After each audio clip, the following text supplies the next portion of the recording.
रावण है राहुल गांधी, देश को बर्बाद करने निकले हैं, दुष्ट हैं। कर्मों की वजह से रावण करार देना कौन सी तारीख कब कहा गया? बयान है, सब कुछ दिखाएंगे। है। देखिए, जिस चीज की मुझे जानकारी नहीं होती मैं उसकी तस्दीक ना करता हूँ। हाँ, मुझे मालूम था ये बयान, इसीलिए मैंने आपसे कहा ये पार्टी की लाइन है। तो है, क्या नाम है, जॉर्ज सोर्स, क्या नाम है, जॉर्ज सोरस, नाम तो जान लीजिए।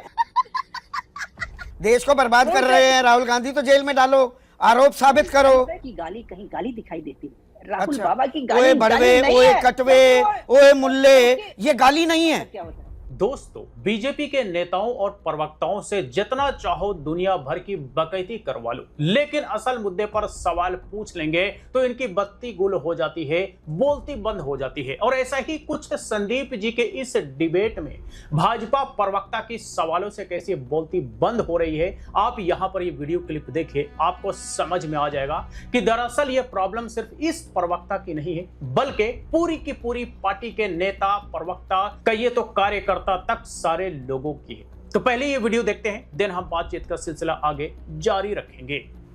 तो महेश वर्मा, रावण है राहुल गांधी, देश को बर्बाद करने निकले हैं, दुष्ट हैं, धर्म विरोधी हैं, राम विरोधी। पार्टी कह रही है, आपकी पार्टी बीजेपी ये कह रही है। संदीप भाई, एक ये आपके सवाल का मैं जवाब दूं उससे पहले 9 अप्रैल 2023 को एक घटना घटती है पार्लियामेंट के अंदर, और आपने जितनी भी ये असंसदीय या कह लीजिए असंवैधानिक, गैर कानूनी या एक तरह से किसी का मर्यादा का मर्दन करने वाले जो शब्दों का चयन किया गया है, वो सारी चीजें उसमें जाके समा जाती है।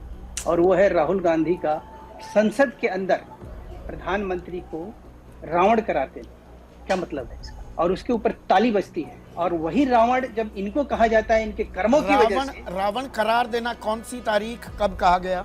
9 अप्रैल 2023, स्पष्ट रूप से मैं आपको बता रहा हूँ। आपके पास बयान है?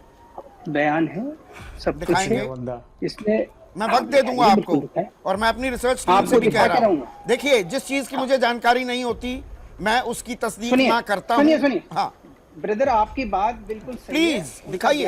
हाँ। मैं पढ़ के नहीं, मैं बयान पढ़ के सुनाता हूँ और दिखाता भी।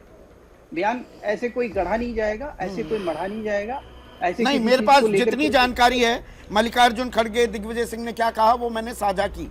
मैं कोई जानकारी, कांग्रेस नेता, ये न्यूज में सुनिए, कांग्रेस नेता राहुल गांधी ने सदन में रामायण के पात्र रावण का जिक्र करते हुए सरकार पर बोला, जिक्र करते हुए।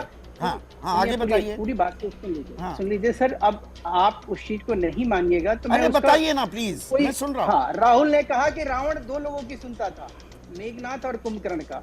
उसी तरह से मोदी 2 लोगों के सुनते हैं। अब ये अलग चीज हो गई ना, मुझे मालूम है, मुझे मालूम था ये बयान, इसीलिए मैंने आपसे कहा नहीं की तरह। एक यहाँ पर नहीं, ये सिलेक्टिव कैसे है? ये सीधा सीधा आप एक पोस्टर बनाकर एक तुलना करना, एक रावण कहना, मैं आपसे जानना चाह रहा हूँ, ये पार्टी की लाइन है? अच्छा, मतलब राहुल गांधी ने गलत किया, आप भी गलत करेंगे, आपका ही लॉजिक मान लेता हूँ। ना संदीप भाई, ना ये बात नहीं है। हाँ। सवाल ये है कि राहुल गांधी के जो कर्म हैं, अच्छा वो रावण जैसे कर्म जो है वो स्वाभाविक रूप से जो आज राहुल गांधी क्यों इस चीज का कहीं काउंटर नहीं कर पाते हैं, इस आरोप का कोई जवाब क्यों नहीं दे पाते हैं? किस आरोप? जो इस देश के बारे में जो जॉर्ज, क्या नाम है, जॉर्ज सोर्स, क्या नाम है, जॉर्ज सोरस, नाम तो जान लीजिए। जब नाम उसका आरोप लगाते हैं कि जॉर्ज सोरस देश को, एक कोई कारोबारी देश के खिलाफ इतने बड़े षड्यंत्र रच सकता है, उसकी तो पूरी पोल पट्टी जानकारी होनी चाहिए ना। नहीं संदीप भाई, पोल पट्टी नहीं, मैं ये कह रहा हूँ कि एकदम अचानक वो दिमाग में नाम आया और उसको कहीं मतलब थोड़ी विस्मृति लग रही थी, तो इसलिए पूरा नाम मैंने कहा कि चलिए आप उसको करेक्ट कर दीजिएगा। इसके लिए बहुत बहुत आपका धन्यवाद। लेकिन सवाल यह है कि आप देश के कौन से ऐसे विघटनकारी लोग नहीं है जिनके साथ आप खड़े नहीं हैं आज की डेट? जेल में डालो ना राहुल गांधी को। देश को बर्बाद कर रहे हैं राहुल गांधी, तो जेल में डालो, आरोप साबित करो, FIR दर्ज करो। सर, वो तो एक सजा याफ्ता अपराधी की तरह जो है काम करते हैं, बात करते हैं, और वो सजा भी उनको मिलती है। तो मतलब ये बोली सही है, मैं ये कह रहा हूँ। तो आज के डेट में अगर उनके लिए, मैं तो ये कह रहा हूँ कि अगर ये उपमा उनको दिया गया है तो स्वाभाविक रूप से अपने ऊपर थोड़ा कंफ्यूज हो गया। जवाब दे महेश भाई, महेश भाई, वो तो देते रहेंगे, वो आप मांगते रहेंगे। मैं तो भाषा के स्तर की बात कर रहा था। एक मिनट, अरे रुकिए तो महेश भाई, मैं थोड़ा कंफ्यूज्ड हूँ। कंफ्यूज ऐसे। बहुत ज्यादा आप कंफ्यूज हो जाते हैं हमारी बातों से भैया। नहीं, मैं पता नहीं कंफ्यूज क्यों हूँ ना, ऐसा कर दीजिए कंफ्यूजन दूर। थोड़ा हे बच्चे भगवान, की आप कैसी बच्चे बात की कर मदद रहे कर हैं, दीजिए। नहीं, अरे बच्चे की थोड़ी मदद कर दीजिए, करिए ना कंफ्यूजन दूर। सर आपके आगे सब नवजात शिशु हो जाते हैं, आप बच्चे की बात कर रहे हैं। संदीप भाई आगे बढ़िए थोड़ा सा डिबेट रावण को तो प्रखर विद्वान, बहुत बड़ा पंडित ज्ञानी माना जाता था। कल तक तो आप जी। राहुल गांधी को पप्पू कह रहे थे, अब वो जी। प्रखर ज्ञानी पंडित महाविद्वान हो गए। यही तो मैं कह रहा हूँ अच्छा। कि ये जो है ये कानून इस देश में पार्लियामेंट में जो है रमेश बिधूड़ी को लेकर जो है उसकी गाली कहीं गाली दिखाई देती है। राहुल अच्छा। बाबा की गाली ओए भड़वे, गाली नहीं ओए है। कटवे, ओए मुल्ले, ये गाली नहीं है।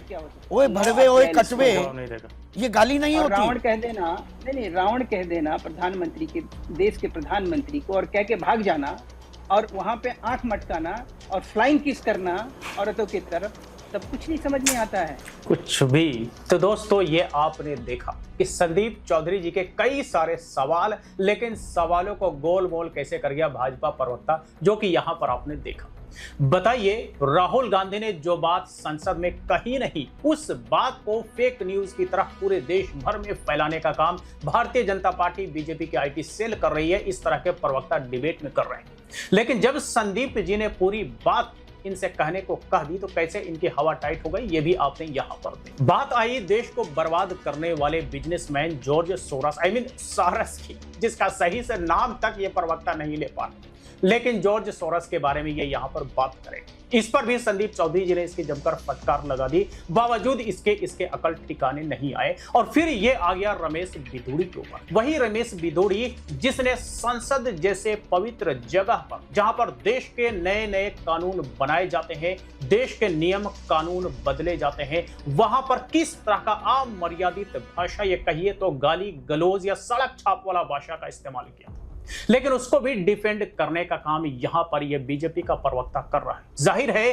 पूरी की पूरी बीजेपी पार्टी ही सपोर्ट कर रही है रमेश बिधूड़ी को, तो ये क्यों ना करे। इस पर भी संदीप चौधरी जी ने तरीके से इस प्रवक्ता की फटकार लगा दी कि जो रमेश बिधूड़ी ने कहा क्या वो सही था, क्या उनके द्वारा कहे गए अपशब्द या कही गई गालियां क्या सही थी। इस पर इसकी बोलती बंद हो गई और ये फिर से राहुल गांधी पर शिफ्ट हो गया कि उसने फ्लाइंग किस दिया, रावण कहा, फलाना ढिमका करने लग गया। मतलब कि सवालों का जवाब नहीं तो इधर उधर की बातें करने लग जाओ। लेकिन हम तो यही कहेंगे कि इधर उधर की न बात कर, ये बता कि काफिला क्यों लुटा, ये बता कि आखिर उस संसद में जहां पर इस देश के नियम कानून बनते हैं, जिसे सबसे पवित्र जगह माना जाता है, उस संसद में इसके नेता इस तरह की बदतमीजी या इस तरह से सड़क चाप भाषा का इस्तेमाल कैसे कर सकते हैं। इस पर किसी भी बीजेपी के नेता, प्रवक्ता, कार्यकर्ता समेत किसी के पास सटीक जवाब नहीं है। जब जब पूछे गए, गोलमोल करके बातों को खत्म कर दिया गया। और यहां पर भी आपने देखा कि संदीप चौधरी जी ने जब पूछ लिया तो उनके सवालों को भी यह प्रवक्ता गोल कर गया। तो चलिए आज तक के लिए इतना ही। बीजेपी के इस प्रवक्ता के लिए 2 शब्द तो जरूर बनते हैं, कमेंट बॉक्स में लिख करके जरूर कहें। फिर मुलाकात होती है किसी नए वीडियो के साथ, तब तक के लिए बाय बाय। मेरा ये चैनल सब्सक्राइब करें और मेरे हर अपडेट आपको मिले, इसके लिए बेल आइकन जरूर दबाइएगा।